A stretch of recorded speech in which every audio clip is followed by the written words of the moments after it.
I'm Scott Ott, and this is Bill Whittle Now. This is Bill's hot takes on the news of the day, and Bill likes to be surprised. So I'm asking him a question today about something that I think he'll be pretty excited about. You know, sometimes presidents leave office and we just never hear from them again, but that has not been the case with President Barack Obama. And this week we learned that Michelle Obama is actually going to be going on a tour starting next week in Las Vegas, where she's going to be promoting an organization she started called When We All Vote. This has a cast of headliners like Tom Hanks, members of the Pittsburgh Steelers football team, comedian Keegan-Michael and songwriter Janelle Monáe. Board members include Lin-Manuel Miranda, the Broadway star, as well as Faith Hill and Tim McGraw, the great country music artists. They're going to be in Atlanta and Detroit and Las Vegas and Pittsburgh, Pennsylvania, and who knows, maybe coming to a community near you. And they're all promoting National Voter Registration Day on September 25th. Bill, isn't it great to see a former First Lady thoroughly engaged in promoting civic responsibility?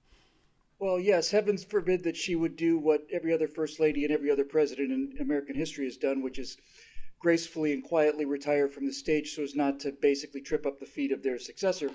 But as we all know, Barack Obama is one of a kind and such a trailblazer that he's basically actively organizing he's organizing the resistance to Donald Trump as president and doing his level best to show his big smile everywhere he can. Now, Bill, I didn't say this though, so I should say this is a non-profit, nonpartisan organization. It's a 501c3. It's not a partisan thing. No, I understand completely. A 501c3 allows you to basically be tax exempt as long as, and you can talk about politics, but you cannot endorse specific candidates. That's the difference. That would be a 501c4. Now, the reason I set it up with Barack Obama is because if I had to guess, this would be a trial balloon for Michelle Obama's presidential aspirations for either 2020 or 2024. And I wish I was joking about that, but I'm not. She's been talked about seriously by a bunch of people as a potential president. Hillary Clinton having already shattered that glass floor of former first ladies, basically, riding on all of the experience they got during the 8 years of the White House in order to foster their own bid. I'll come back to the reading thing in a second, voting thing rather. They're interchangeable. First of all, just put aside any consideration of win or loss likelihood. I don't know about you, Scotty, but I am just fundamentally sick of these dynasties that we've been, running into. The Clinton dynasty, the Bush dynasty, and the Obama dynasty. And I wish they'd run her because I think she'd be easy to beat. But let's just say that's not the case, even though I suspect it is. Look, it's always good to get people to vote. And it's good to get people out there motivated in the political process. And I certainly can't fault her or anyone else. Can't very well say, gee, I'm really sorry to hear that more people are voting. I would be a little happier if more people had more information about what they were voting about. And I would be much happier if I had some sense that this tour was about how America works rather than what I suspect. It hasn't been launched yet, but rather than what I suspect it will be, which is what America could be if only. Yeah, but Bill, it's Tom Hanks. Tom Hanks and the Pittsburgh Steelers football players. Tom Hanks is America's dad. Let me just throw something out there. Tom Hanks is America's dad who secretly goes to Communist Party meetings. Tom Hanks is a fine actor. And strikes me by all accounts, very good fellow. But Tom Hanks's politics are pretty naked. He did the Obama life story, I think, when he ran for re-election. And Tom Hanks is not exactly values neutral in this, and neither is Key. So. A very funny man, by the way. Keegan-Michael Key is a brilliant guy. Genius. Yeah. And Jordan Peele, those two they're brilliant, but they are extremely partisan. Key especially, very, very partisan. And so it tells me, look, if they told me that on the speaking tour was going to be Sean Hannity or Mark Levin or somebody like that, I'd be feeling a little less that it's a political movement rather than a civic movement.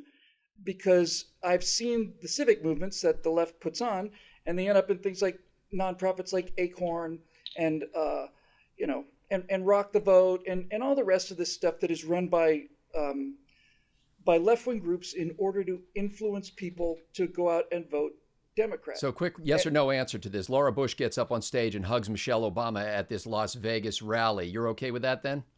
Yes. Okay. Here's the final question for you. Did that happen? No. Oh, it didn't. No. You can only imagine my surprise, Scott, because I thought, wait a minute. Yeah, I thought I never feel like I've been caught because I have a fairly consistent set of principles that have been hammered into me over, decades. And if it turned out that Laura Bush had gone up there and embraced Michelle Obama, that would be a very encouraging sign for me. And I thought from your question that had in fact happened. And I thought, terrific. Well, Laura's husband. But it didn't happen. So now I'm back to, damn. Laura's husband is known to snuggle a little bit with the other former first lady and hold her hand. But that has not happened as far as I know. Final question for you on this. The last time I looked at party registration numbers, Democrat Party registration outstripped on the national basis Republican Party registration by about 11 million registrants. Now, that's not including the some 31 million people who are registered as independent, either because they don't want to register in one party or the other, or their state, and it's a growing number of states now, that don't actually have voter registration on a partisan basis. So Michelle Obama's organization is called When We All Vote. Bill Whittle, what happens when we all vote? Well, when the people that Michelle Obama wants to get voting vote, we get to find out what Venezuela found out and Cuba found out and Vietnam found out and even really advanced countries like Sweden have found out. We get to find the delights of socialism. And Scotty, this just can't be stated often enough. Socialism it's not just a Ponzi scheme where you need more people on the bottom to provide benefits for the top economically, but it is historically the biggest sucker bunch in the world. It is essentially the same sales pitch that is bought again and again and again and again and again. We're here to help you. But what they're really saying is, we're here to give you stuff. If you vote for us, we'll give you stuff. Sounds like a pretty good deal, actually, until you realize that the stuff that you're given, certainly under the Barack Obama administration, where economic growth was 1%, and I don't remember what black unemployment was because you can't count that high, but is basically they're trying to make the deal with a certain mindset that says, hey, we're the big government, and if you vote for us, we'll give you stuff. And people think, well, I don't have a lot of stuff, maybe, or yeah, more stuff sounds great. But the problem is that puts them at the mercy of the people who are in control of the stuff. And I don't know anybody who knows how our government is structured better than you do. And it seems to me that the entire purpose of the Constitution and the United States government was to recognize that throughout history, politicians speaking every language under the sun, under any number of empires and city-states and so on, the dynamic is always, always, always the same. You put us into power and we'll give you stuff. But the stuff they give you is nothing like the stuff you could make on your own if these miserable, low-life, controlling politician swine were not in your pocket all the time. So it's a sucker deal, but people keep taking it. And that's what I suspect will happen if we all vote, because I don't imagine that she's going to be doing an awful lot of tours in Utah, in places that are historically very Republican. Well, it is Las Vegas. Have a feeling. Las Vegas is where she's doing it. Yeah, Las Vegas is a big city, which is pretty blue city in a used to be a solidly red state. Going to Las Vegas is not going to Branson. Well, I look askance at it, if you will, Bill Whittle. I can't wait to see Michelle Obama up on stage leading the entire audience into dancing along with "We the people, in order to form a more perfect union, establish justice, ensure domestic tranquility." I just Reminds me of that Simpsons joke at Duff Gardens, where the musical group is up with everything. Let the colors sing. Yeah. Well, ladies and gentlemen, if you like content like this, if you want to see more of Bill Whittle now, first of all, hit that little notification button on YouTube so you don't miss a single episode. And then join us over at BillWhittle.com, where you can become a member and a citizen producer of this kind of content and enjoy a lot of other programming that you'll find there at BillWhittle.com.